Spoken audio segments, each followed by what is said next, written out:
And then itong mga questions na 'to, is galing naman 'to sa like from the previous batches na mga questions. And then if may question kayo, later 'no, meron tayong segment sa baba, Q&A, para meron kayong chance to ask your questions. Ano ba yung mga, um hindi hindi maano, maagam-agam niyo sa buhay. Hindi ko na alam yung word, basta agam-agam na lang. May mga questions niyo sa buhay, kung ito pa talaga yung career for you or any question, basta related to medical being, baka mamaya mag-question kayong iba diyan, okay? So sa webinar na 'to, um, we are going to talk about your frequently asked questions regarding medical virtual assistants, some career advice. And why is this important is because working as a medical VA isn't just admin task. So, lagi ko yung sinasabi sa mga trainees ko, no, na ang medical VA sobrang lawak niyan. Sobrang dami mong pwedeng gawin, sobrang dami mong pwedeng i-offer sa client mo. Okay, and then if makakabisado mo lahat ng process na yon, 'di ba? Ang dami mong pwedeng magawa, may offer, and then yung network mo and then as client mo, client pool mo is medyo um, malawak. Okay. And of course, marami din tayong dapat aralin lalo na medical 'to, and yung medical, yung pagka-medical niya isn't like here in the Philippines, 'di ba? Kahit na unang-unang na-culture shock talaga ako is, akala ko kasi siyempre medical ako sa Philippines, 'di ba? I'm, allied healthcare, so pharma. Akala ko magta-thrive na ako kaagad sa medical VA. Akala ko magbo-boom na ako, gano'n. So, nung natanggap ako sa medical VA, sobra akong na-shock kasi iba yung process nila sa process natin dito sa Philippines, okay. And then, siguro ang like for me ha, yung personal opinion, ang magiging advantage lang ng isang medical professional here in the Philippines is that meron tayong knowledge when it comes to medical terminologies and illnesses, gano'n. Pero pagdating sa workflow, it can be taught. Marami akong nakilala na medical VA na hindi sila allied professional. One of my coach is not allied professional pero grabe, nakailang client, 3 client when it comes to medical billing naman siya. Mhm. Okay. And then whether you're exploring the medical VA career path or if you're already landed a client, syempre this webinar is designed to meet you where you are. Ano ba yung mga tools, okay, how you can upskill, how you can add additional skill set to your current skill set para may offer ka kay client mo. As for me naman, ang main focus ko talaga, ang main niche ko is medical pero admin task. So yung lahat ng client ko, um, admin yun lahat. May mga calls like occasional calls pero lahat yun ay back office, ganyan. Okay, pero like I said, mas marami pang mga like niche, marami pang task, meron pang medical billing, medical coding, transcriptionist, receptionist, scriber, madami pa talaga. Okay, so we are going to have 3 main core segments. Yun yung ating mga FAQs, mga frequently asked questions regarding medical VA, mga startup nyo na mga gamit na pwede nyo i-set up, no? Hindi naman necessarily kailangan bongga ka agad eh. Okay, and then some career advice from a medical VA to aspiring medical VA. Okay. So ito yung mga prepare kong FAQs. Okay. And then if may mga questions kayo na gusto nyong masagot, kaabot ng makakaya ko, kasagutin ko naman yan, i-ano nyo lang, i-comment nyo lang dyan sa chat natin. Okay, so number 1, frequently asked question, FAQ. Okay, what tasks do medical VAs commonly perform? Okay, so commonly, ang mga tasks natin na ginagawa is phone calls, okay? Bakit essential yung BPO experience or bakit mostly ng mga job posts na nakikita nyo with BPO experience, okay? Ang relevance nun is that you have experience talking to patients already, okay? Yun yung advantage nun. But if you are a newbie, ganyan, so, and if na-practice nyo naman na you talk to clients, your communication skills is good, okay, may laban ka pa din naman. Okay, wag ka masyadong madismaya or ma-discourage if wala kang BPO experience. Ako personally, I don't have any BPO experience, hindi ko siya na-try. But still, 'di ba, nag-try akong i-hone yung skills ko when it comes to communication, when it comes to speaking to patients. And then eventually naman na ano naman siya, na-enhance naman siya. So, yun yung i-aim mo if wala kang BPO. And then yung iba naman ang ginagawa is magbi-BPO muna sila and then saka sila mag-a-apply as a medical VA. Medyo matagal nga lang yun, 'di ba?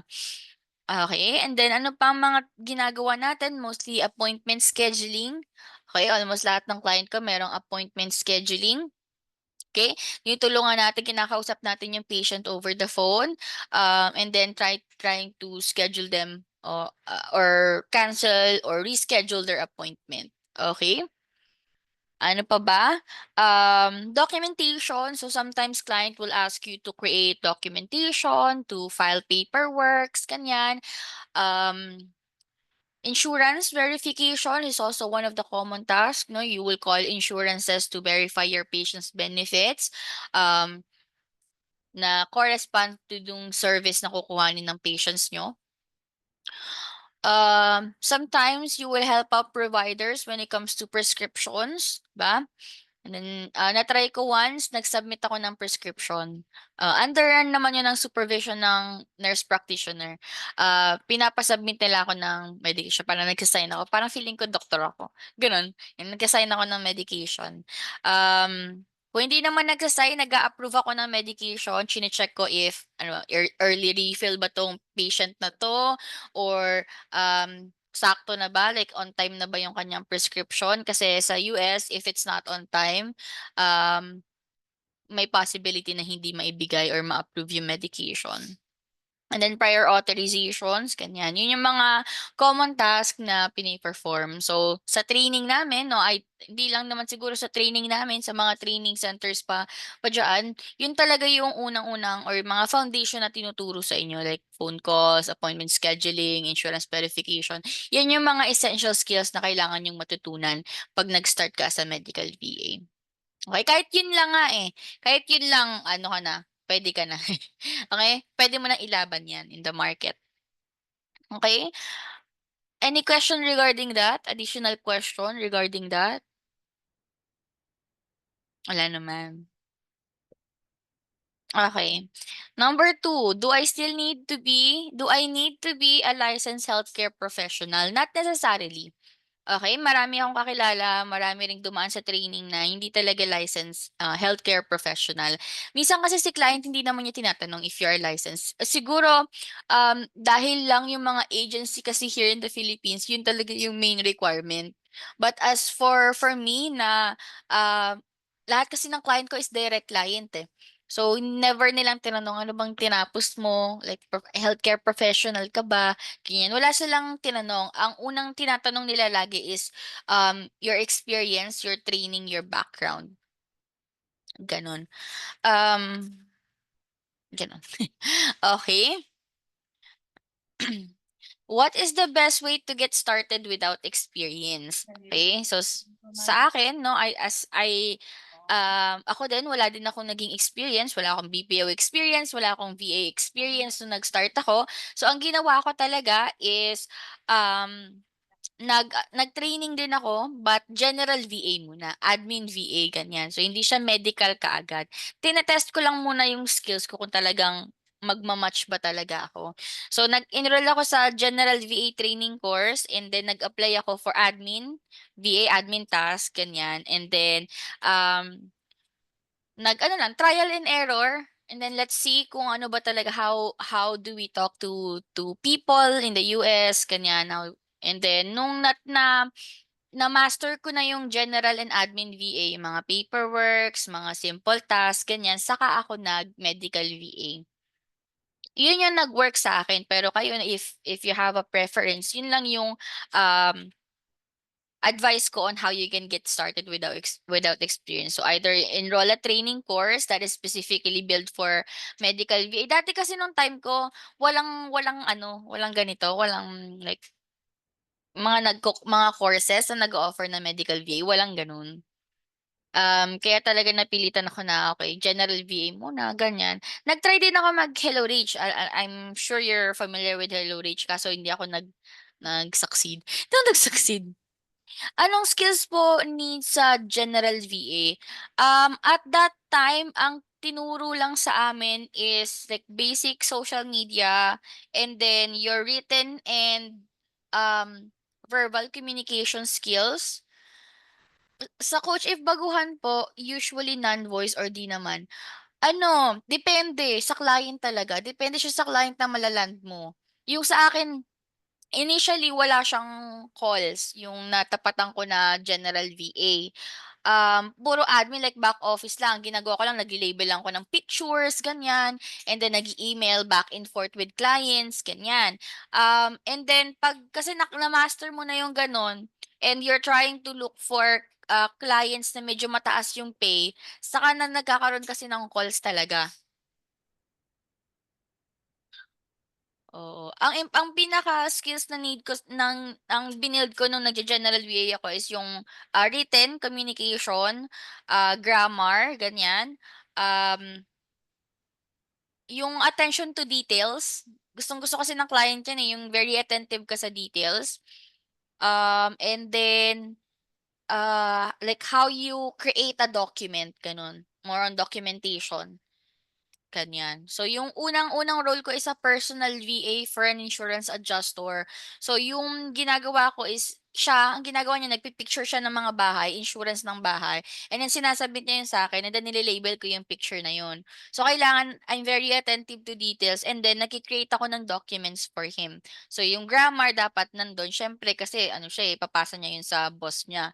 So, and then yung pag-create nung mismong document. Yun yung kinailangan ko sa general V. Yung sumunod ko na work dun is ano na, executive assistant na more on ano din, paperworks, documentation, grammar, and then more on email communication back and forth. Yun. Hindi ka rin pinanat sa HR? Chares! Nag-raise your hand. Okey, ayan. Ayun, if baguhan kasi may mga makukuha kang non-voice, pero sobrang rare na kasi sa time ngayon, ganyan. Oo. Okey. Pero meron naman. Matatapatan mo lang gano'n, tatapatan mo lang talaga. Minsan kasi may mga client na nagpo-post na kailangan ng calls pero in the actual work gano'n, wala siyang call, yung gano'n. 2 beses ko na na-try 'yun. Okey. Should I join an agency or go freelance or direct client? Okay, so ito yung isa sa mga laging tanong ng mga trainees ko sa batch.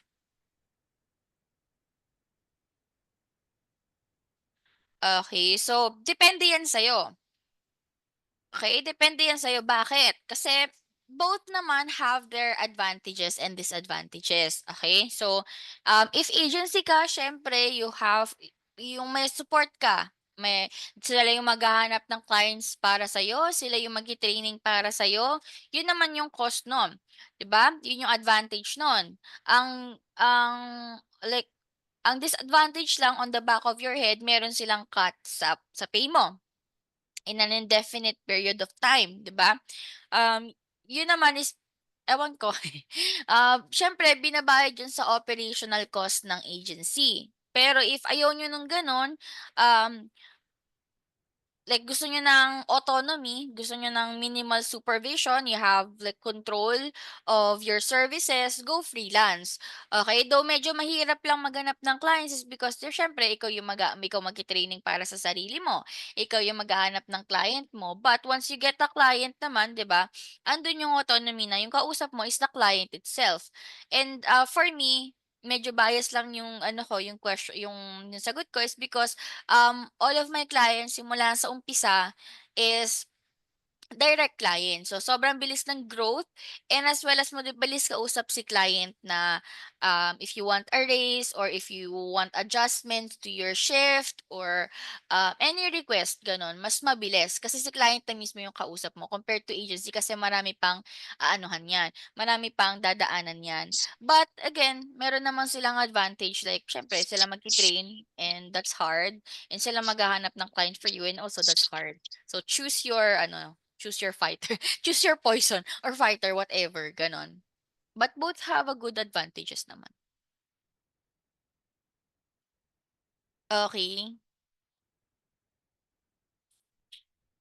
Okay. How much should I charge per hour? Okay. How much do you think? When I was starting out, I actually offered $3 an hour. I know in the current rate and inflation, hindi na talaga yun nag-work. Okay? Example ko lang naman yun sa inyo ha. Dun yun ako nag-start, $3 an hour. Nag-start ako ng gano'n is because dun sa training center na napuntahan ko, sa General VA, they recommended na magbaba ka ng rate mo while you're a newbie kasi wala ka pang experience, ganyan. Pero meron din siyempreng disadvantage yun kasi nagkakaroon ng lowballing in the market. Okay, pero that was 5 years ago na ha, 5 years ago na yon. So ngayon, I would recommend, mag-search ka sa market kung ano yung current rate for that role, okay? And then, if tatanungin ka ni client ng rate mo, okay, choose something na masaya kang tanggapin. Paanong masaya kang tanggapin, coach? Anong pinagsasabi mo? Okay, yung kahit na yun yung ibigay sa'yo na rate, okey, at nag-agree ka dun sa rate na yun, 'pag yun yung binigay sa'yo, hindi ka magrereklamo, hindi mabigat yung trabaho mo, okey? Oh, let's say tumanggap ka ng $5 an hour, okey ka ba dun? Like internally mo iisipin mo talaga okey ka ba dun sa rate na yun? Okey, yun naman yun yung ano mo sa market. Like after 6 months, are you still okay receiving that kind of rate? Okey. Para hindi mabigat magtrabaho. Sa'kin kasi ngayon, so I started with 3, 'di ba? Hanggang sa nag-transition ako nung nagkaroon na ako ng experience, tinaas ko na ng 4, 5, 7. Current rate ko ngayon is 10. Okay, kahit na medyo mabigat yung trabaho, medyo malaki na yung ano nun, malaki na yung sahod na kahit 6 months ako magtrabaho sa'yo, ito pa rin yung rate ko, okay pa din ako, masaya pa din ako. Okay, 'pag binabarat na ako ng client, like masyadong mataas yung rate mo, eh, di find someone else, gano'n. Nag-i-stick ako dun sa rate ko. Kasi yun yung experience ko, eh, yun yung pinundar ko na ano, eh, na skills para sa trabaho na 'to. So, either you meet me at that rate or hanap ka ng iba. Hanap tayo ng iba. Hanap ako ng client, hanap ka ng VA, gano'n. Okay, but the market is like 4 to 7 for newbies. There are clients that are generous din naman.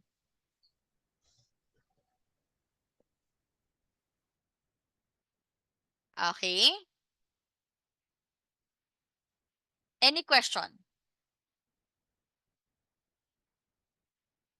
Any question? Wala? Okay, wala pa naman. What are the most in-demand niches right now? Okay, from what I can see sa mga job posts is medical VA admin and then medical billing. Like yung mas maraming almost lahat naman ng mga medical VA is merong mga job posts, like merong demand. Pero yung mas maraming job posts na nakikita ko talaga in the market is medical VA and the medical billing. Malapit na ako magtangkang mag-medical billing, eh, kaso parang nagdadalawang isip talaga ako, parang ayoko talaga ng ano, eh, pera, eh. Ayoko ng perahan yung pinag-uusapan. Okey na ako sa back office kahit magkamali okey lang. Ba hindi gano'n kagrabihan pero 'pag billing na, Diyos ko maniningil na ako, gano'n. Ayoko nung gano'n. Personal preference ko lang guys, personal preference ko lang. But if kayo gusto niyo talaga ng like marami kayong i-offer sa client niyo, you have knowledge, basic knowledge of the task, I would highly suggest medical VA, focusing on admin task, phone calls. and then medical billing.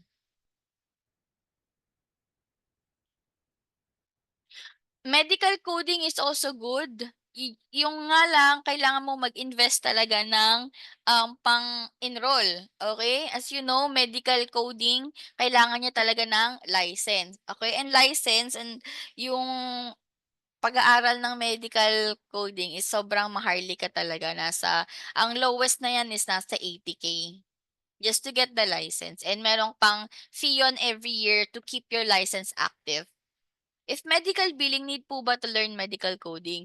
Not necessarily. Yung basic lang. Kasi iba talaga yung coding na ginagawa.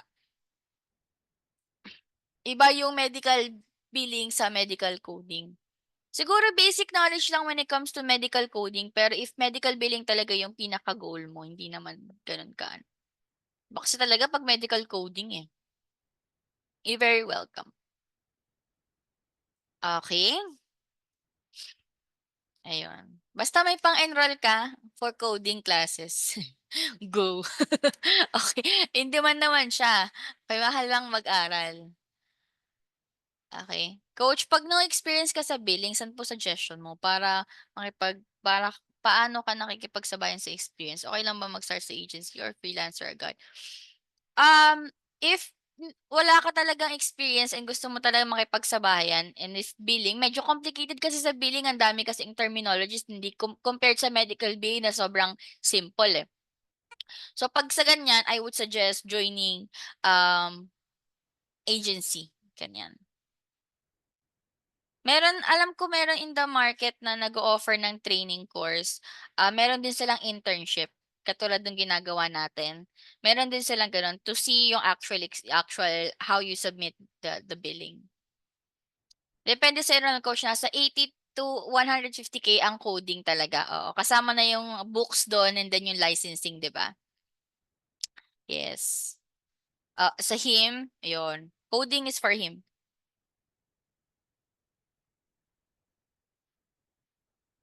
ayan. Ayan. Pasok muna tayo sa Imbornal para may 80K tayo. Charis! Pumasok lahat. Okay. Puwede niyo bang lakihan-lakihan yung Imbornal? Parang hindi ako kakasya dun sa Imbornal niyo, eh. Puwede niyo bang lakihan konti? Kasi ready na ako, eh. Lakihan niyo lang konti kasi hindi talaga kakasya. Isang binti ko lang talaga yun. Okay. May pang-enroll lang po. Please, maawa ka na. Okay. Pumasok na tayo sa Imbornal. Diyos ko Lord, para sa ekonomiya. Okay. Okay, how do I handle time zone differences with clients? Okay, yan yung unang balakid nyo talaga. Unang pahirap sa buhay talaga yan. Yung time zone na yan. Okay, number one, it's because kasalungat ng time natin. Okay, kailangan nyo talaga ng pangmalakasang adjustment in the first 1 week, 1 to 2 weeks, ganyan. Mga VA ko, ilang days kayo naka-adjust? Hindi ka naman kaagad nag-apply kaagad sa'kin, eh.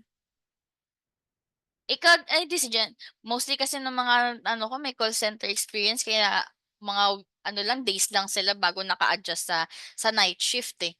Nung una sa'kin talagang sobrang antok na antok ako dahil kahit nagkape na ako yung ano ko, yung mata ko siyempre sa Hello Rich yung training 'di ba on camera ta's kailangan for the maganda ka talaga. Talagang nagra-random eye movement na talaga ako, gagano'n na ako. Gano'n, konti na lang talaga matutulog na talaga ako. May time no'n sobrang hindi ko na kinaya talaga yung buhay, natulog talaga ako. Hindi na ako pumasok sabi ko na lang may sakit ako, eh. So, sobrang hindi ko na talaga kaya. For sure maninibago katawan mo if na-change oo, 'yun maninibago talaga yung katawan mo. Yung first 2 weeks is the hardest talaga, first 2 weeks. And then after nun, okey na, okey na. Mahirap nun kasi 'pag natutulog ka ng umaga ta's ang ingay nung kapitbahay niyo, 'yun isa pa 'yun, 'di ba? Isa pa 'yun, mahirap. So, kailangan talaga yung room mo ano, yung away from noise. Away from noise! Okay, ipaano niyo 'yan, soundproof. Basta ang mahal-mahal magpa-soundproof, 'di ba? Oo. Kung meron nga lang injectables ng caffeine, naku triny ko na 'yan. Pero iba talaga ang buhay, ang life. Mahirap talaga ang life nung time na yun, oo. Pero kayang-kaya niyo 'yan, na-train naman kayo, yung sa mga nag-join diyan ng ano, ng internship, kamusta naman ang life? Okey. Okey, gano'n talaga yung shift natin, mga kalahating araw nagra-random eye movement ka na talaga. Random, rapid, whatever, ano basta o yung malapit ka ng matulog, gumagano-ganon na yung mata mo, yun. Dapat sa bundok walang ingay, may manok naman, sana okey lang yung mga manok mo sa bundok. Eto okey naman, konti na lang tatagos na sa wall, okey lang 'yan. Ako na lang magkukuwento para sa'yo. Ay, ikukuwento na lang kita, Ryan. Okey. Okey, may oil, kailangan ni Ma'am Abby ng oil, pahira ng oil, tapos natanggal, naghiwalay na.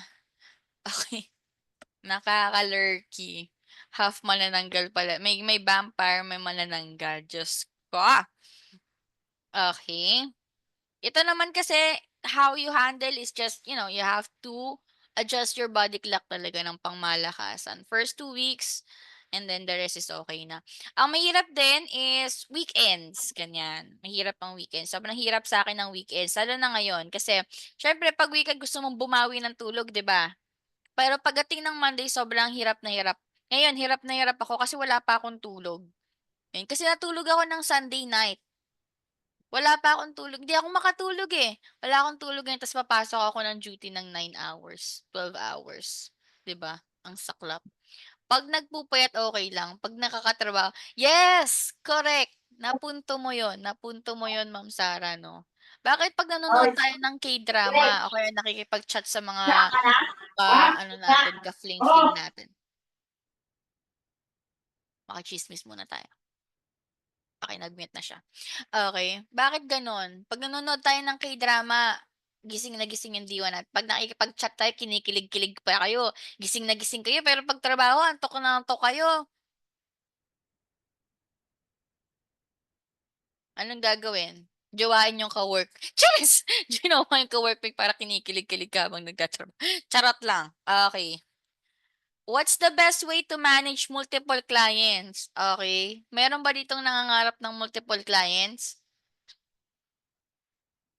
'Wag na. Wag niyo ng tangkain.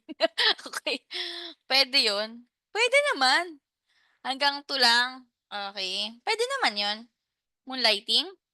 Dito kasi hindi nama iba-iba kasi yung take ng mga tao when it comes to moonlighting. Okey, so number 1 kasi is they moonlight but they don't perform well.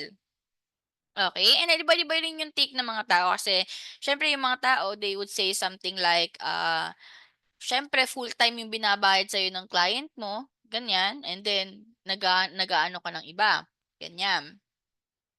So, sa akin naman ang take ko diyan, that's fine, okay. There's a reason why you're an independent contractor, and then if wala naman kayong na-sign na NDA or any contract that's forbidding you to get another client, okay, and that's totally fine, okay. Wag niyo nang pansinin yung ano na iba, hindi sila yung bumubuhay sa'yo, hindi sila yung nagpapakain sa'yo, okay. Isipin mo muna yung sarili mo.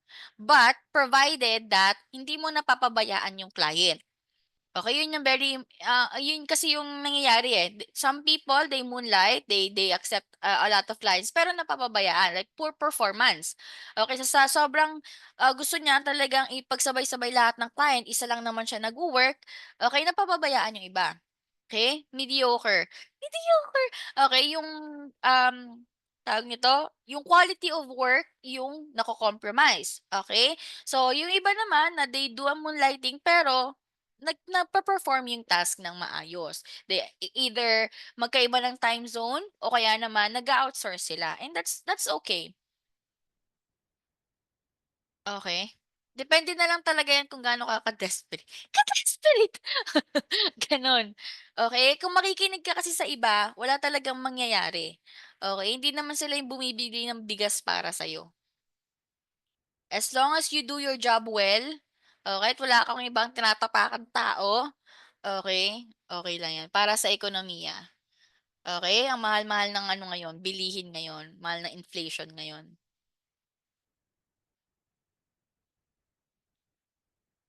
'Wag na lang sasabihin, yes, 'wag mo na lang sabihin na gano'n ka, 'di ba?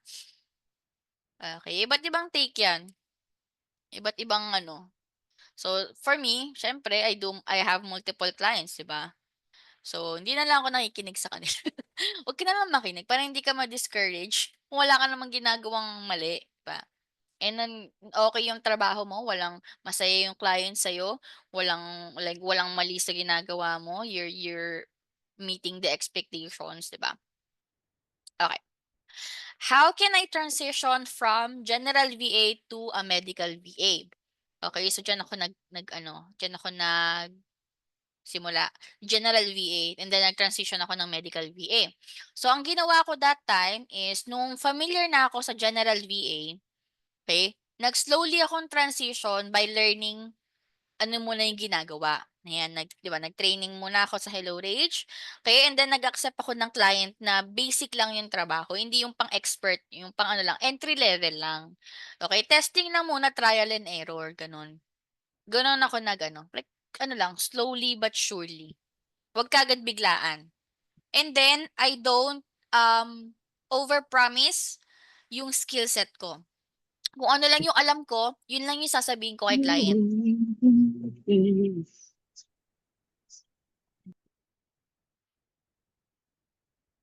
Never ako nag-overpromise.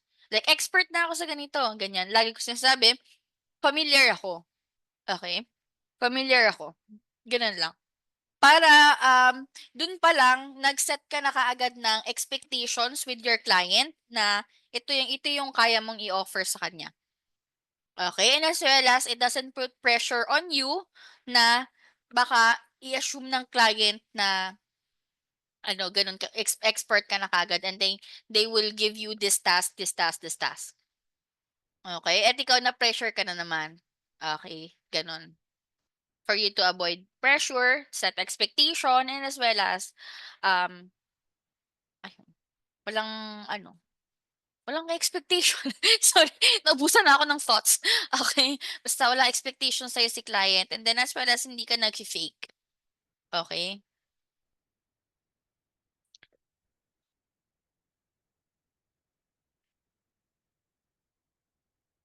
Alright.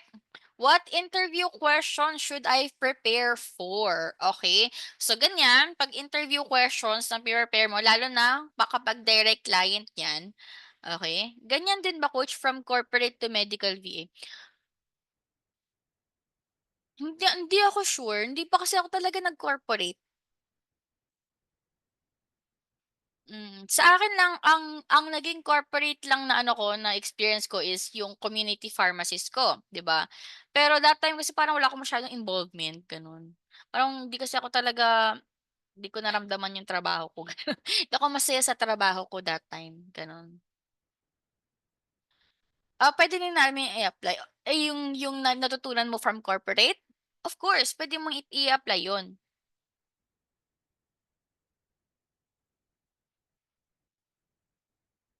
Like from BPO? Yes, of course, puwede 'yun. Puwede. Mas advantage ka 'pag from BPO to medical VA guys because clients, really like, people with experience sa pag-calls ng mga patient. Kasi yun lang din naman gagawin mo, magko-calls ka lang din ng patient, it's just that it's a different concern. That's why nahirapan ako nung sa akin kasi wala talaga akong ano, wala akong BPO experience, wala akong any experience. So, ta's yung English ko pa nun, English Carabao talaga siya. Sobrang nahirapan talaga akong mag-talk, gano'n. Okey ako sa written, pero hirap na hirap ako sa verbal. Sabi ko, "Ay hindi puwede 'to. Ay bawal dito 'yan." Chares! So, yun talaga yung inaral ko unang-una, how you talk to patients, ganyan. Ay hindi ko naman sinasabing fluent na ako ngayon. Ang sinasabi ko lang, okey akong makipag-usap, gano'n. Nagkakaintindihan naman kami. Ilang years para masanay sa calls? Sa akin almost 2 years ako nasanay sa calls. Nung unang taon kasi kinakabahan pa ako talagang 'pag nagre-ring yung telephone para akong binabangungot, gano'n. 'Yun, gusto kong mawala 'yun sa sarili ko. Kaya sige, calls lang ng calls ng calls ng calls ng calls, kahit madaming calls, kahit bot dial pa 'yan, go, sasagutin natin 'yan, gano'n. Can I hold you? Chares. Sabi ko sabi ko sa kanya ano, "Please wait." Gano'n lang, "Please wait." Gano'n. "Wait." Gano'n. Si Hazel ba yung nagsabi nun? Sabi nung VA ko dito, siguro kinakabahan siya, galing siyang BPO 'di ba? Galing naman siyang BPO, siguro kinakabahan lang siya kasi ang daming nanonood sa kanya, daming nakikinig sa kanya. So parang ang ang ang dapat niyang sabihin, "Can I put you on hold?" Pero ang sinabi niya, "Can I hold you?" Gano'n. Sa sobra siguro niyang pressure, tawa na lang kami ng tawa. Tapos one time na nagsasalita siya, hinold niya yung patient, tapos nagsasalita siya sa'min, nagtatanong siya ng question, nakagano'n siya. "Okey lang ba yung gano'n?" Ginaganon siya. "Naka-mute ka na nga te, nilagay mo pa yung mic mo talaga, ginanon mo pa talaga." Yung mga gano'ng ano, lutang moments, ganyan. Ngayon sinasapian na parang nagkakaroon ng another personality, Ma'am Abby, eh, 'no? Coach, how do you answer yung question ni client kung bakit ka umalis sa previous company mo? Binubusisi din ba nila kung gaano ka katagal dun? Not really. Ang lagi kong sinasabi is, ano ko sinasabi 'pag nagli-leave ako dun? With regards to flexibility ng pay, lagi kong sinasabi. Gano'n. Ano, career growth. Career growth salary increase, charis gano'n. Mostly, nung iilan lang din yung nagtanong sa'kin kung bakit ko iniwan yung company ko, yung like past company ko. Lagi ko lang sinasabi na ano, yun nga parang, I'm trying to look for a higher rate, ganyan, a higher gano'n. So, parang wala ng growth dun sa company, ganyan. And, I feel like I'm not being heard, eme-eme, gano'n yung reasoning ko. Kasi parang 'di na nila binubusisi 'pag gano'n. Kasi parang it looks like you are trying to relay to them na you're looking for something flexible, with career growth, ganyan. And then yung, like being seen or being heard, ganyan. Which is something na a lot of company aims to provide to their employees. Yun yung pride nila, gano'n. Yun, I want to explore. I feel like I've reached the, peak of my career. Peak of my career, gano'n. Chares, anong oras na? May duty pa ako 9:30. Okay, kaya natin 'yan. Example po ng interview questions na na-experience ko. Yung pinaka-common is tell me something about yourself. Ano yung mga EHRs na nahawakan ko na? Um, paano ako mag-handle ng irate clients? Ah, ano pa? Ano yung mga, kaya mong gawin? Mga may experience ka doing, ganyan, gano'n. Kasi 'pag ako nag-i-interview kasi sa client dapat tell me something about yourself, alam ko lahat nasagot ko na lahat ng question niya, gano'n. Kaya wala na silang mga nagiging question pa ulit. Gano'n gano'n yung ini-aim ko sa mga ano ko, sa mga interviews ko kaya ang short lang ng mga interview ko, short and sweet, mga 30 minutes ganyan, 10 minutes, gano'n lang. Mm.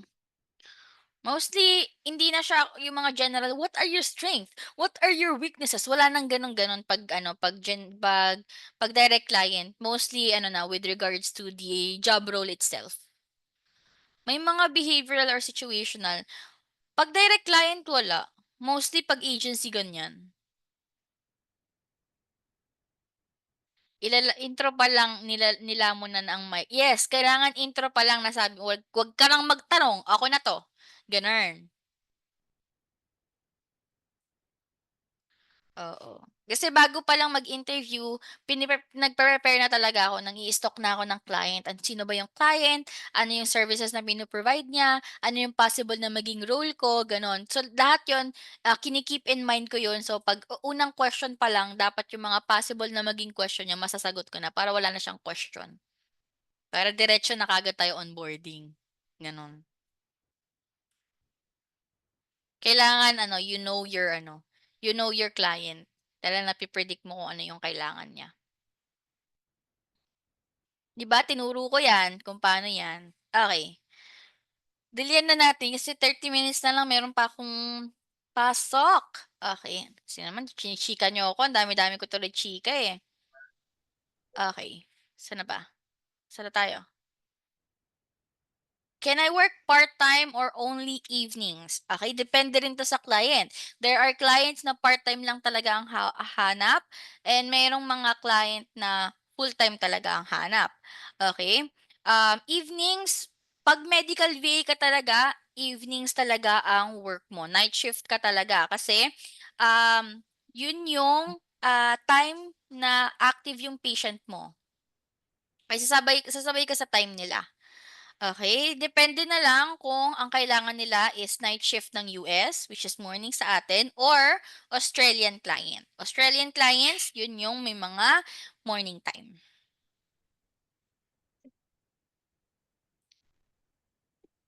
Okay? What are the common red flags for applying for medical VA role? So, number one common red flag sa akin is yung job interview is sobrang vague. Ang dami niyang gustong pagawin sa'yo. Sorry, ano 'to nag-open. Okay. Sobrang vague, gano'n. Yung mahirap anuhin, mahirap parang ang dami mong roles and responsibilities, yon. Number two, if sobrang daming meeting nung client mo, gano'n. Parang all day meeting ka, ganyan. Ta's walang nangyayari dun sa meeting na yon. It could have been an email. Okay. Applying pala tayo 'no, hindi pala ano. Applying 'pag of course 'pag pinagbayaran ka kahit ano naman 'yun, 'pag pinagbayad ka. If hindi responsive yung client mo, okay, no proper training, ganyan. Then walang company background. Yung hindi mo siya ma-search kahit saan, gano'n. Medyo ano ka na do'n, medyo tagilid tagilid ka na do'n. And then too good to be true yung kanyang offer, yung sobrang tataas ng offer, mga ganyan. And kaya lagi kong ginagawa 'pag meron akong, prospect clients is video interview kaagad. Para alam ko makikita ko yung mukha mo, gano'n. Pakita ka ng mukha mo, okey? Scam na 'yun, yes, oo, scam na 'yun. Meron din mga scam pero hindi iilan lang, gano'n. Ilan lang yung mga nakikita ko. Or siguro kasi mabusisi ako maghanap ng client talaga 'pag gano'n, sine-search ko talaga yung client kaagad. Tapos 'pag yung may hindi clear, like hindi ko siya mahanap, hindi ko makita yung website niya, tinatanong ko siya bago kami mag-interview. Like, "Is this your website? I'm trying to like, search your website to gauge kung ano ba yung services na ino-offer mo," ganyan. Parang hindi ko mahanap, "Pakita mo naman sa'kin," parang gano'n. Usually weekdays lang ba yung work coach, merong weekend din. May mga weekend din. Majority weekdays lang talaga, but there are clients na open ng Saturday and Sunday, so meron din, but very rare.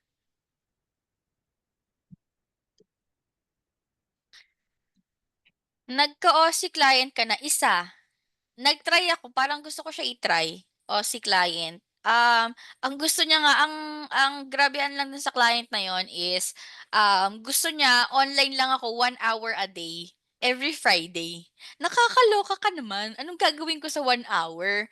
Okay, gano'n. Pero mali ko yun kasi na-ghost ko siya. That nasa utak ko kasi dapat ime-message ko siya, eh, pero lagi kong nakakalimutan hanggang sa nag-end siya ng contract. Which is okey lang kasi 1 hour lang naman per week. Yung contract nga namin 5 hours per week, eh, pero 1 hour lang talaga yun. 1 hour, gusto lang niya 1 hour, yung budget niya 1 hour lang per week, Friday lang, gano'n. Mm. Ano siya, 3 PM. Kasagsagan ng sarap ng tulog ko na 'yan, 3 PM. Anong ginagawa ba nito ni M. Corpus? Anong ginagawa mo ba niyan? Ba't for the tuldok-tuldok ka diyan? Okey. What if I make a mistake in a patient's chart? Okay, okay lang naman 'yun. 'Pag sa chart naman, may way naman to edit it or to correct it, okay. Basta lang 'pag ano mo, minsan naman kasi pino-point out 'yan sa'yo but sometimes hindi rin naman pino-point out. So, you have to be really careful, 'pag mag-i-input ka ng, any information. But we're humans, we're prone to make mistakes, okey lang 'yun. As long as maiko-correct siya, maitatama siya. I've had plenty of times wherein nagkakamali talaga ako mag-input, whether it's a typo or, wrong information. Anong unforgettable mistake mo po, coach? Unforgettable mistake, unforgettable mistake.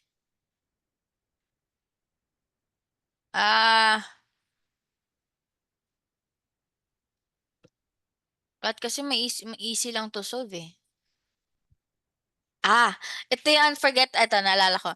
Dun sa client ko na ano, sa client ko na premium, 'di ba, I have a premium client that I work with ng morning, okay. That time kasi, so morning time yung naka-duty ako habang naghihintay ako ng calls dun sa client. Merong nag-invite sa'kin sa Upwork na medyo maganda-ganda yung offer. So nagka-try akong gumawa ng cover letter. Okay. So, pagkagawa ko ng cover letter, siyempre nag-apply na ako dun sa work. Hindi naman alam nung client ko na may work akong iba or nag-a-apply ako. Eh, yung anak ko pumunta dito sa office, tapos nandun ako sa may baba, tapos nagpipindot siya dito, nagpipindot siya sa computer ko. Tapos nagulat na lang ako yung application letter ko na-send dun sa driver. OMG, kitang-kita na ano ako, nagse ako ng application, na-send ko dun sa driver. Okay. Tapos ang masaklap pa nun hindi mo made-delete yung message. As in hindi, ang only way for you to delete the message is yung buong conversation ide-delete mo. Gano'n. So sabi ko, "OMG, ano na in life, baka mawala 'tong client na 'to. My God, anak ko, bibili na ba ako ng isa pang anak, bagong anak?" Gano'n. Gano'n talaga, sobrang naano ko na na pinagpawisan akong malamig, gano'n. Ang ginawa ko no'n, dinelete ko yung buong conversation. Nag-explain muna ako dun sa driver, sabi ko, "Sorry, may tinutulungan kasi akong friendship." Okey. Tutulungan kasi akong friendship para mag-apply ta's dinelete ko yung buong conversation.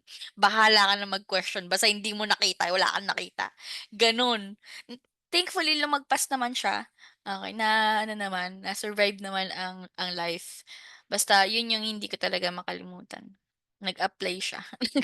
Yung anak ko, parang ewan ko, nag-apply siya, sinend niya yung application letter ko.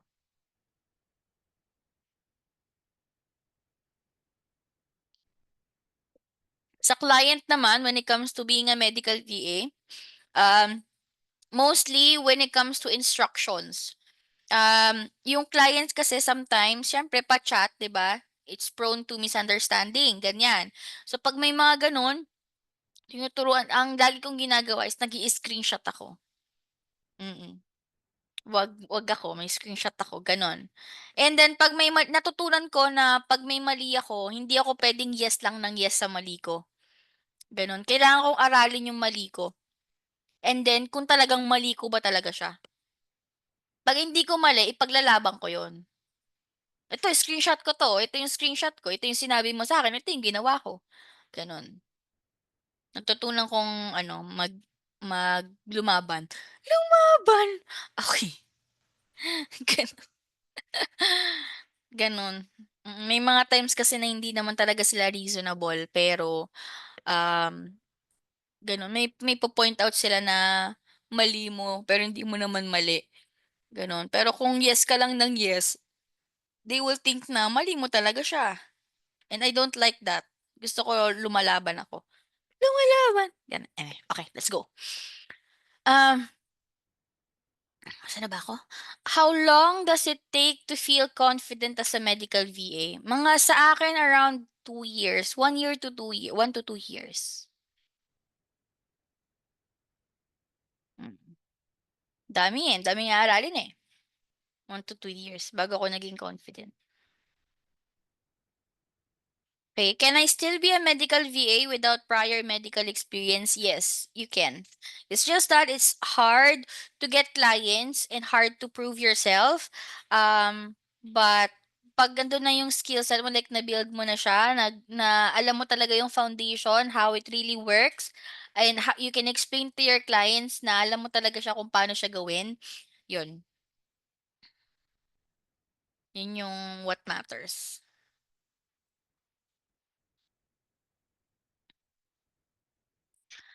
What should I do if I'm scared to talk to patients? Okay, most medical VA, aspiring medical VA, yan yung laging tanong. Okay, meron bang non-voice coach kasi takot ako kumausap ng patient. And it's not something that you should be afraid of. Pag na ano mo na kasi to, like talking to patient, pag na-master mo na siya, mas mabaling makakuha ng trabaho. Sa totoo lang. Okay, kasi yun yung main skill set na gusto nila na mahirap silang i-decline. Kasi if you have that skill or capability to talk to clients with confidence, ganyan, and you can relay your information well, okay? Yun yung hinahanap ni client eh.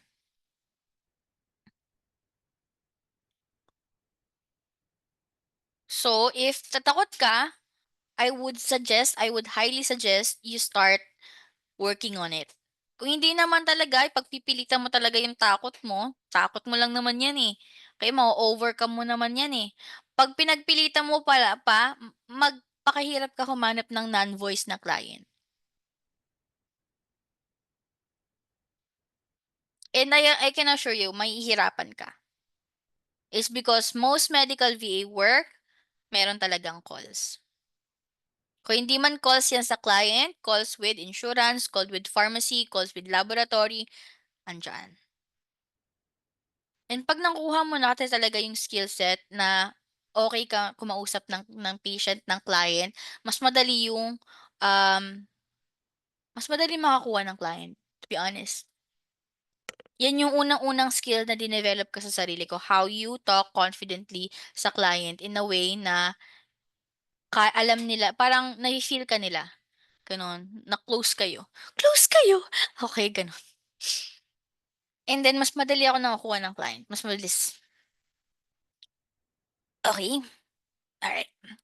Is it okay to use templates for documentations and follow-up? Yes, it's okay. Yung iba kasi meron silang ewan ko, meron silang fear when it comes to scripts. Okay lang din yun. Gumamit ka ng script kung yan yung mag mag-o-okey sa flow mo. That's totally fine. Nag-scribe ka din po, coach. Unfortunately, hindi ko na-try. Parang kasi 'pag ng scribing, ang feeling ko talaga sobrang pressure sa time. Ayoko nung gano'n, yung sobrang pressured ako sa time. Yung parang nagmamadali ako, naghihikayos ako mag-ano, gumawa ng task. Ayoko nung gano'n. Hindi ko siya bet. Gusto ko ano, wala akong pressure. I can work under pressure but not that kind of pressure na dapat tapusin mo na yung chart, may next patient na, gano'n. Hindi ko tinangka. I've tried mag-scribing sa HelloRage pero hindi naman yung actual patient, 'di ba? Sobrang na-pressure ako. Parang hindi ko alam kung tama ba yung ginagawa ko, yung mga naririnig ko, gano'n. Parang ang challenging na mag-type, mag-isip, challenging pa sa ears. Kasi kailangan mo mag-listen talaga. And then kailangan mo lahat ng information ma-input mo dun. So, hindi ko siya na-try. What are good entry-level roles for aspiring medical VAs? Mga good entry level. Mostly medical VA talaga, yung mga admin lang. Yan, entry level, mga admin lang. Iba-iba yung mga admin na puwede niyong mapuntahan. Meron kasing admin na like prescription lang, appointments lang, ganyan. So, yun.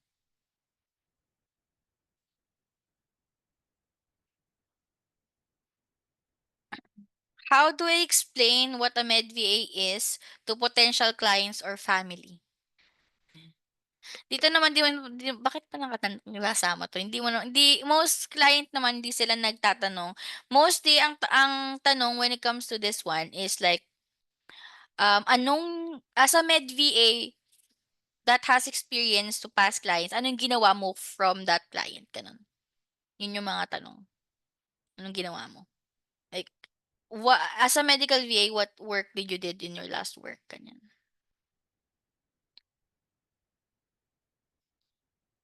Do I need fast internet or any special equipment? Fast internet, yes. Okay. Yes, yan. Any special equipments, no. You just need your computer, a working computer, your headset. Kasi you'll be talking to patients. And then, of course, if wala kang dedicated area, headset talaga works best because of HIPAA. Ilan ang Mbps mo, coach? Um, hindi ko sure. Tingnan natin. I think it's about 100, ganyan. Umuulan eh. But I think it's about 100. Chares.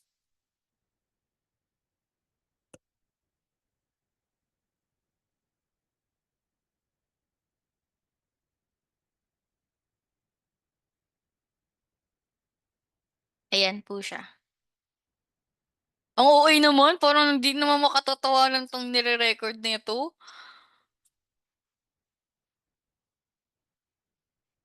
Hindi, 'wag kang maniwala dito parang ano, hindi naman ano, PLDT 'yan.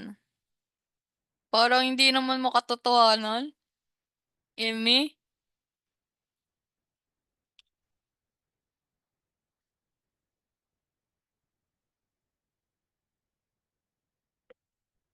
Parang di naman ako naniniwala dun. Chares, okey, totoo pala. Naka-PLDT fiber. Nag-invest talaga ako ng mataas na plan. May backup power ka, meron, EcoFlow. PLDT lang siya. EcoFlow yung aking power, backup power.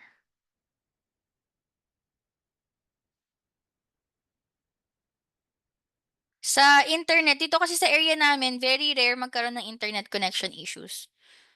Pero meron kaming Starlink. Naka-pause lang yung plan. Naka-pause lang yung plan kasi yung ginagamit. Converge, ayan. Kung anong internet naman na mabilis sa area niyo, yun yung gamitin niyo.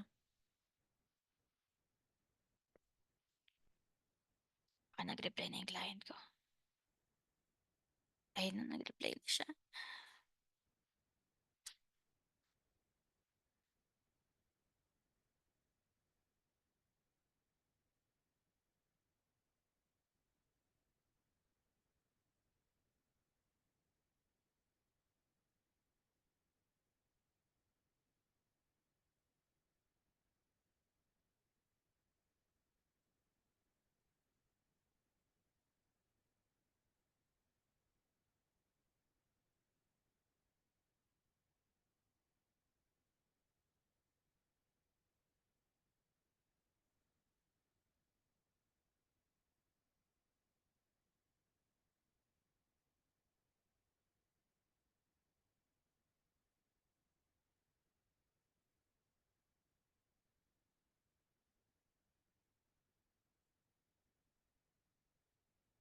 Okay, nagpasa kasi ako ng resignation to one of my clients,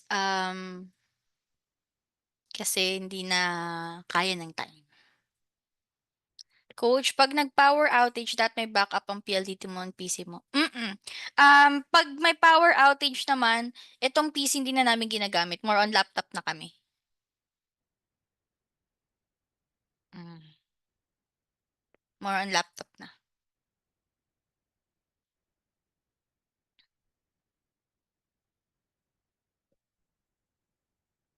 gano'n. Kung ano yung access kasi nitong PC na 'to, meron yung mga laptops namin. We always make sure na dapat meron yung mga laptops namin.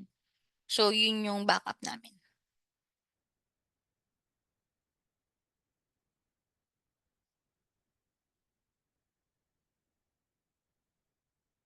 May backup na power, may backup na network.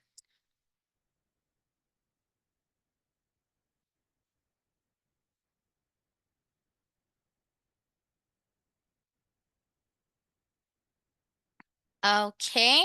Ano-ano ba yung inyong mga essential hardware and setup as a beginner 'no? Hindi naman kailangan bonggang-bongga na kaagad yung setup niyo. It's okay to start small, okay from square one. Kahit anong laptop or desktop, but preferably naman yung 8 GB RAM and then yung i5 or i7. That way, makakasunod pa rin yung laptop niyo while working. Okay, madaming budget-friendly diyan na laptop or desktop. Sa akin nag-start ako with the desktop. Itong desktop ko ngayon, ito pa rin yung gamit ko. Na ano lang siya, na-upgrade lang siya from time to time 'pag may budget na. In-upgrade na nga namin ng in-upgrade. From one monitor na maliit hanggang sa naging dalawa yung monitor, pinataas yung ano niya, memory niya, gano'n. 'Yun. Pero siya pa rin 'yan. Siya pa rin yung computer na nakilala ko. Eme! Okey. Reliable internet connection, okay noise cancelling headset, very important 'yan. Doesn't mean naman na kailangan niyo yung sobrang bongga kaagad, kahit yung may mga tag 500 diyan, as long as it can cancel and okay yung, like yung noise or yung like ano ba, yung communication niyo ni patient or ni client. Webcam, hindi naman, necessarily kailangan. Kung meron namang webcam yung laptop niyo, okay lang din yun. And then, most client naman when it comes to medical VA, hindi naman gano'n nagre-require ng on-cam ka lagi, gano'n. Like occasional lang 'pag may meeting, ganyan, training, ganyan. Backup power supply doesn't mean na kailangan meron ka kaagad backup, 'di ba? May mga client na nagtatanong if meron ka talagang backup. Um Ang ano naman namin dun is, ang sinasabi ko kay client dati nung wala pa akong backup is that, kaya kong mag-provide ng backup once na na-on board na and meron ng budget, gano'n. "Bakit bigyan mo ako." "Charis!" Okey. "Bilhan mo akong pambili, bibili ako." "Charis!" Okey, charot lang. Okey. Coach sa interview, okey na yung webcam ng Mac. Oo, okey na yun. Mm. Ang ganda kaya ng webcam ng Mac. Itong webcam na 'to mukha lang akong fresh kasi may filter yung zoom. Dinaan ko na lang sa filter, sorry. Okey, naka-full power yung filter niya, okey. Okay. Dedicated workstation. Okay, 'yan. Kasi you'll be working like 8 hours. So, kailangan medyo may okay ka na chair and then nasa table. Hindi ka mahihirapan kasi mahirap talaga siya. Umupo, ganyan. So, that yung comfy ka and then as well as meron kang, space, dedicated space na free of distraction para maka-focus ka sa work mo, okay, and sa client mo. Maganda din yung A4 Tech webcam if need nyo pero budget friendly. Oo, A4 Tech yung gamit ko, webcam.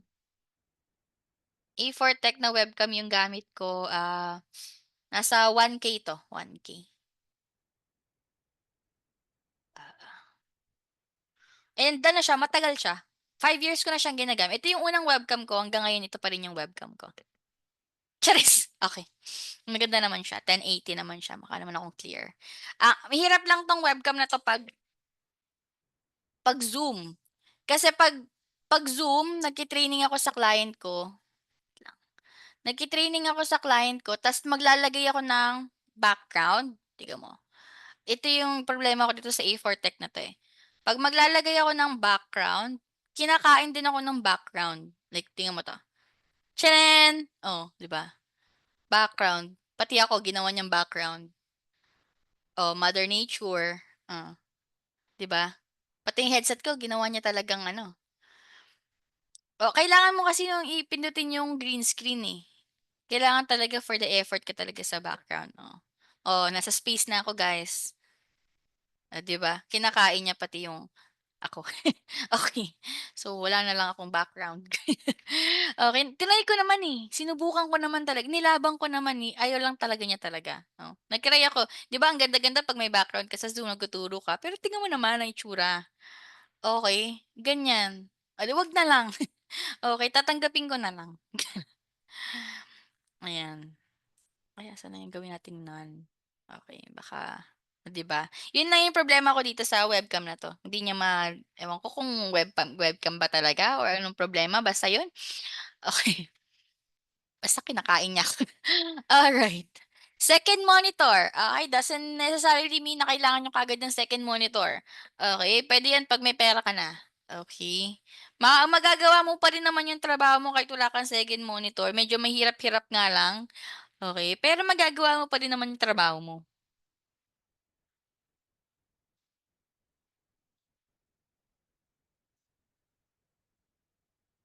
Okey, any question?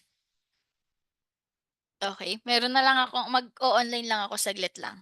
Give me ano, kasi kailangan ko yung Zoom ko and yung everything ko is naka-online, wait.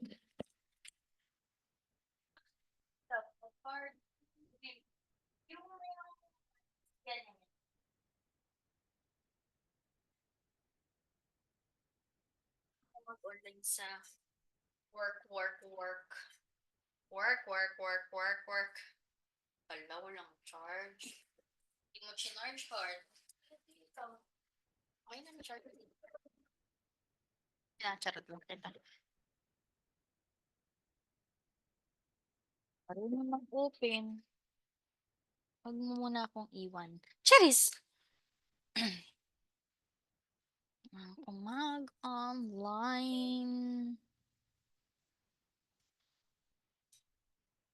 Saglit lang guys ha. Nasa work na kasi ako dapat eh.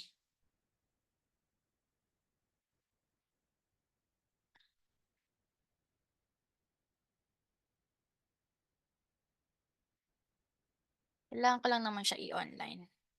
Wala pa namang calls ng 6:30. 6:30 PST yung aking time. Ang aking oras ng trabaho talaga. Ire-ready ko lang siya.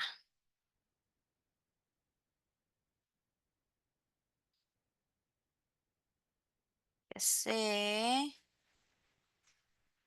ang life. Okay, puwede pa naman tayo mag-continue. Okay.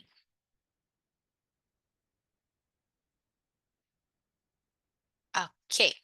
Any questions so far?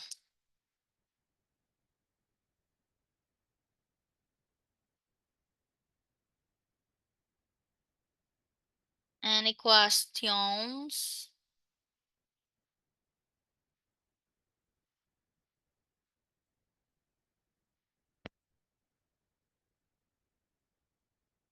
Wala kayong question? Anong magandang noise cancelling headset? Jabra, Logitech, and Intel. Yes, correct. So this one is Logi. I've tried Jabra as well. Logi and Jabra pa lang yung nata-try ko.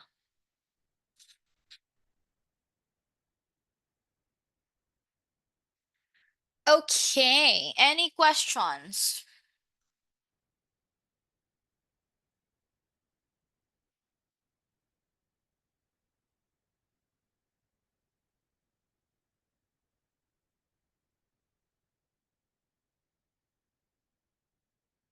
Coach, marami bang hiring insurance eligibility? Yun kasi work ko now to that.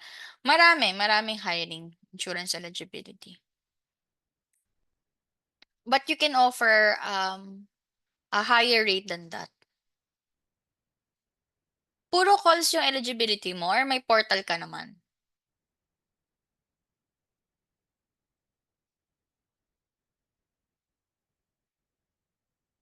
If may portal ka naman, di rin eh, masyadong mababa eh.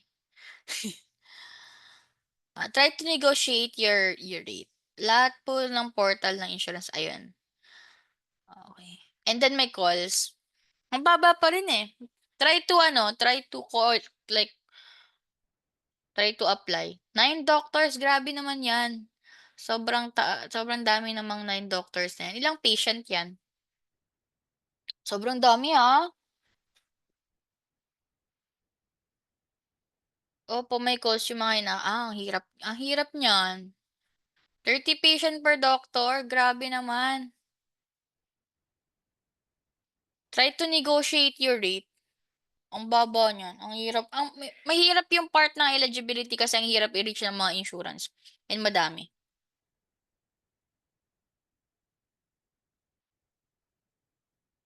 Sa'min sa eligibility namin, um, wala kaming konti lang yung portal na meron kaming access, Availity lang talaga yung may access kami.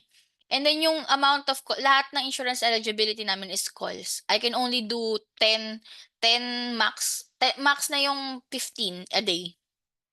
Ikaw 30, hirap nun. Eh, yung rate ko pa dun sa client na yun 12 for insurance verification, ha. Before scheduler ako 150, grabe. Mas mahirap yon. Ako burnout na ako sa 80 calls. Yan pa kayang 150 to 200. Grabe naman. Naku, negotiate mo na yan. Ask for higher rate.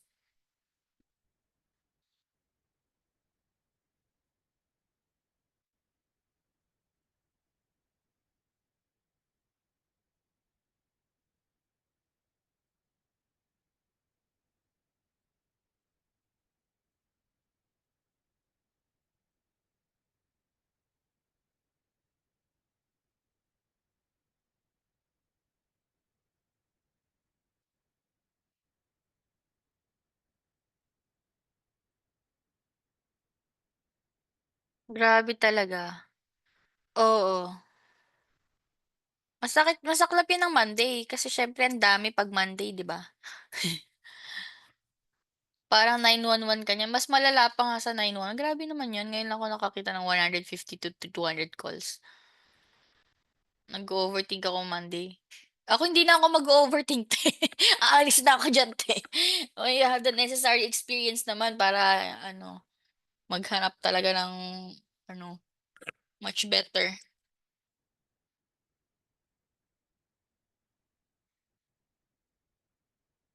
Oops, ang dami, OMG, ang daming dumating.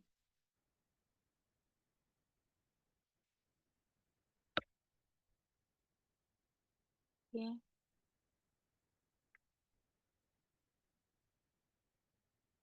Saglit, nagke-claim lang ako ng mga gagawin ko para 'di na ako mahirapan mamaya.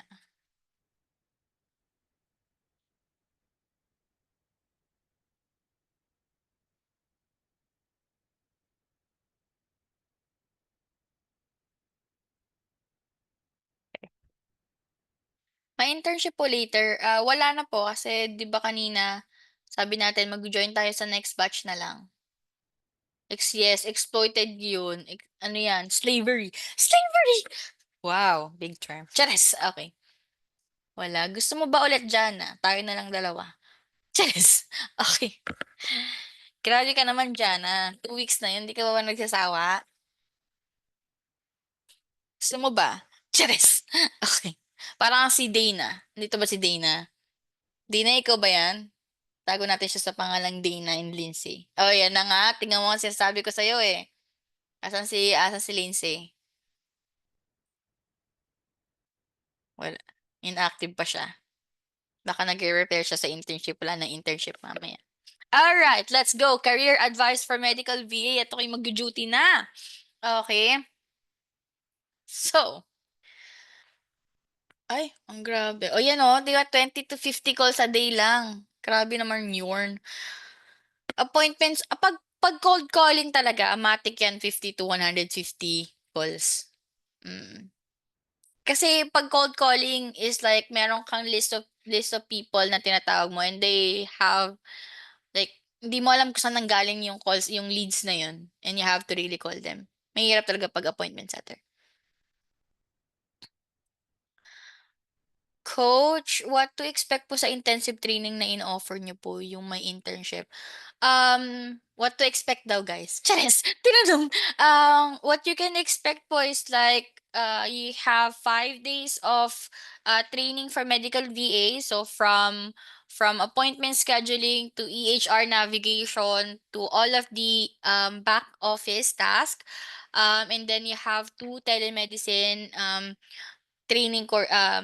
training sessions and then two phone calls or phone handling sessions.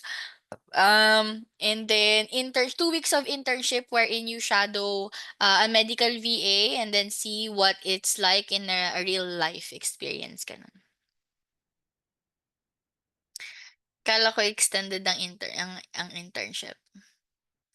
Sabi ni ChatGPT po yan para hindi po tayo ma-exploit.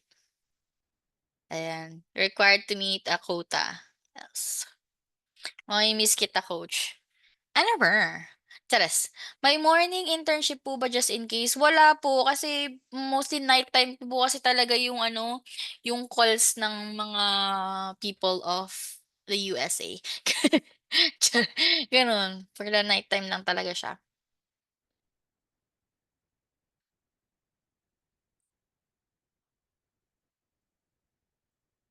Okay. Okay. Career advice. Okay, career advice number one, start with a general role and then specialize. So, katulad ng ginawa ko, nag-ano muna ako, nag-general care muna ako or admin or like primary care, ganyan, para at least expose ako sa mga foundations.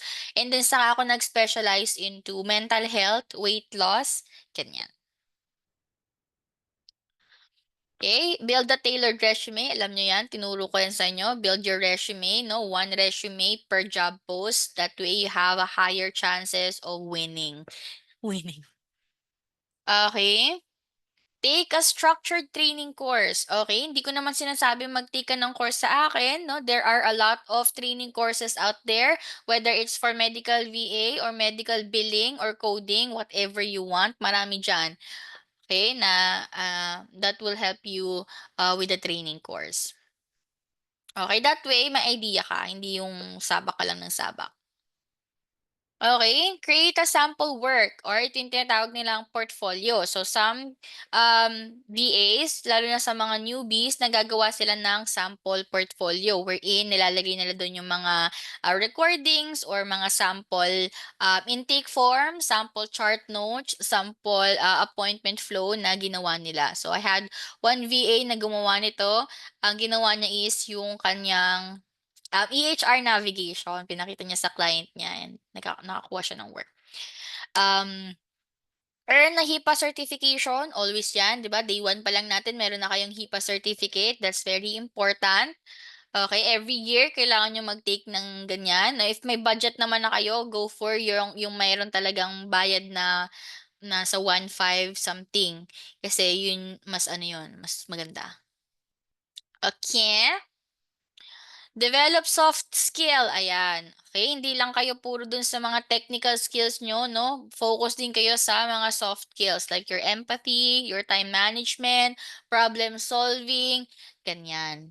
It's just as important as your technical skills. So one thing that I would like you to learn or like aralin nyo talaga is being initiative, proactive. Ayan, yan yung mga gustong-gusto ng mga clients. Okay, to work with minimal supervision and as well as to magkaroon ka ng initiative without na hindi ka na uutusan ng mga clients mo. Okay? Understand remote work etiquette, no? Be proactive, be responsible, reliable, and use tools like Looms to report updates or walk through yung client. Pag sa akin, naglalansan ako ng end of day reports. Para saan po pwede mag-take ng Real HIPAA cert? So, sa akin, I would recommend, saan na ba yan? HIPAA. HIPAAtraining.com. Ito yung nire-recommend kong recognize talaga ang kanilang certificate. Ayan. So, dito ka lang sa my pricing. Tingnan mo lang yung mga pricing. 29.99 for HIPAA. Alright.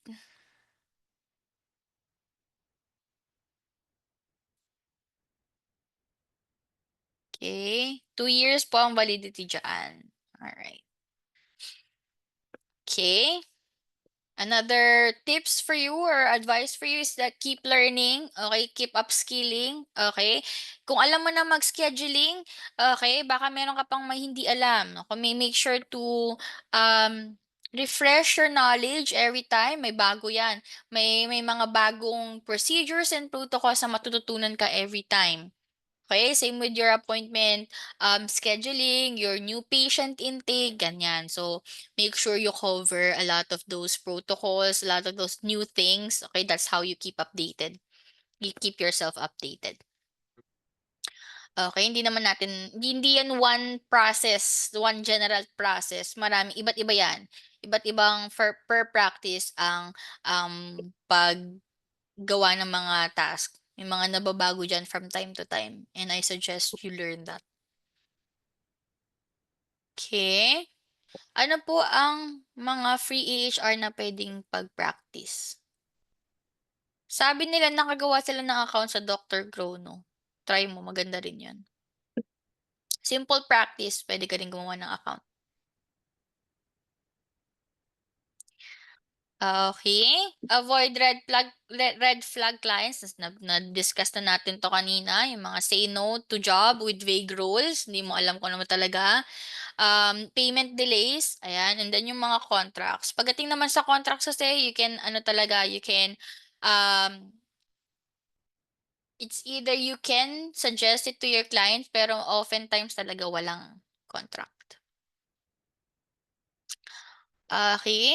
Join communities or mentorship group like this one, like the community, yung inyong medical VA learning hub. Ayan, marami kaming pinopost dyan na mga free webinars that you can upskill and learn. Huh. Mga ibang community dyan, no?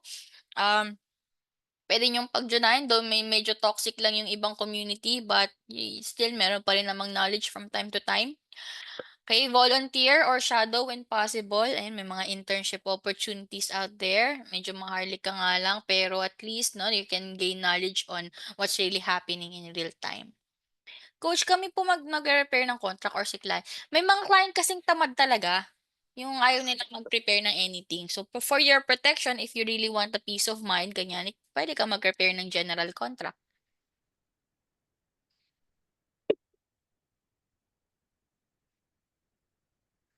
Create your own practice project. Ito yung portfolio na sinasabi ko sa inyo kanina wherein you can create a mock intake form, mock SOP, mga calendar, videos, ganyan.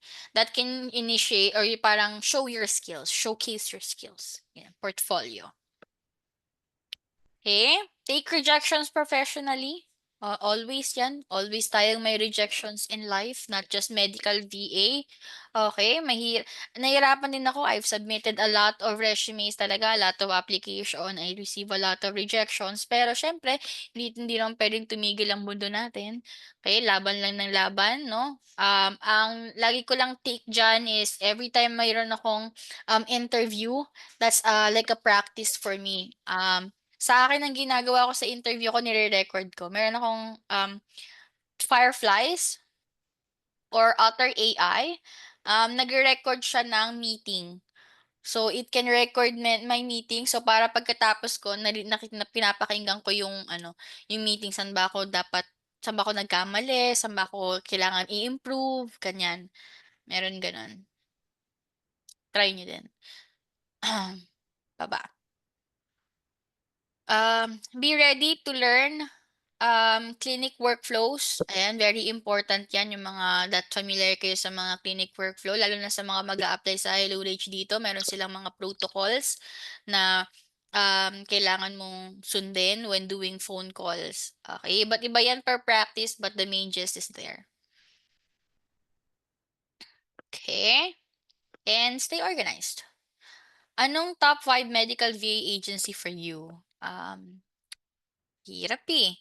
Hindi kasi ako nag-medical VA, but for my trainees, number one is alam niyo na, HR. Um, Number two, parang ang hirap i-ano, ang hirap i um, i-rate, ang hirap i-rate. My mountain mover, one of my coach is actually there sa my mountain mover. Mga naririnig kong mga big companies na iba-iba kasi, yung iba kasi wala talaga silang like consistent na ano, na reviews from trainees. Grunt work mostly for ano daw, Australian, pero hindi ko siya narinig sa mga trainees ko.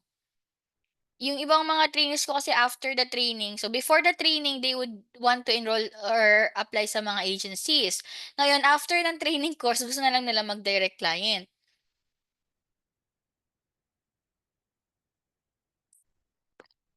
Med-VA, Medva, oo. Iba-iba kasi ng opinion eh. Parang gano'n, parang walang HR lang kasi nakita ko talaga may consistent na reviews from trainees. Yung iba hindi ko masyadong naririnig.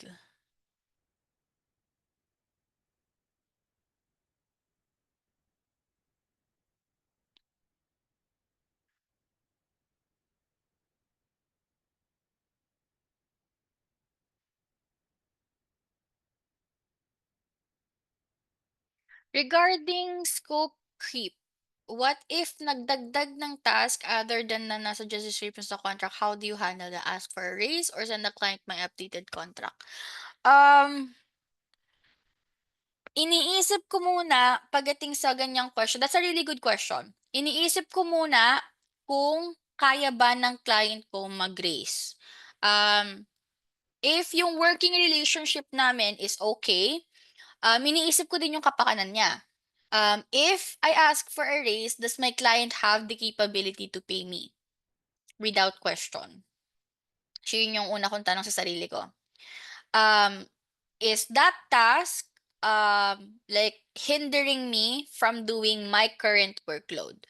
Okay, like talagang sobrang dagdag ba talaga niya or occasional lang naman siya na ginagawa ko? And doesn't take too much time. Ganon.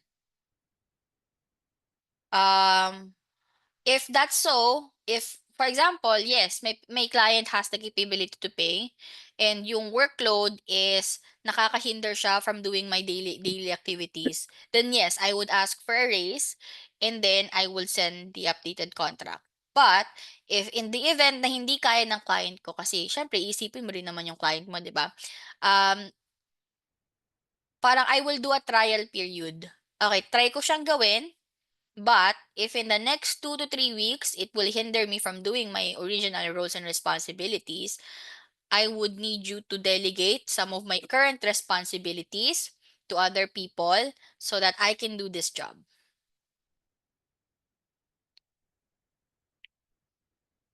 Ganon. So parang offer pa din yung flexibility mo, but yung hindi ka overloaded. Ganun yung ginagawa ko.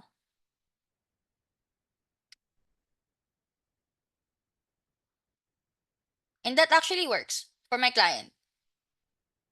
Meron, I used to do sa isang client ko, I used to do, coordination. So, care coordination, 'di ba?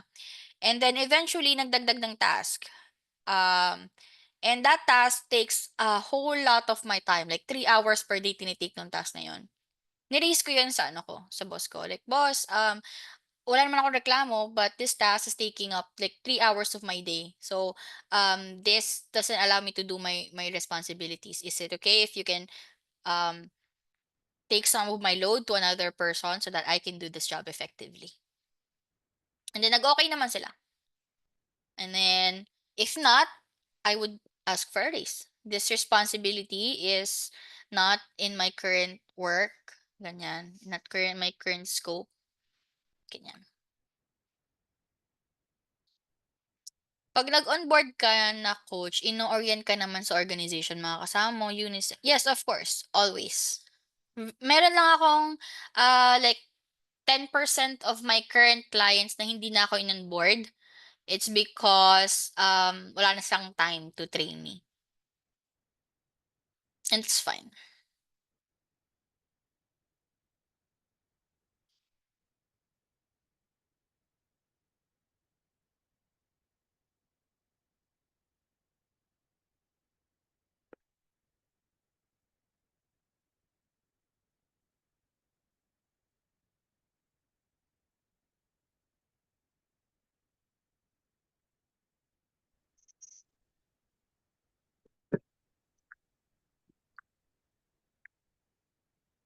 Okay. Nix, is it okay if papatay ako ng recording? Please?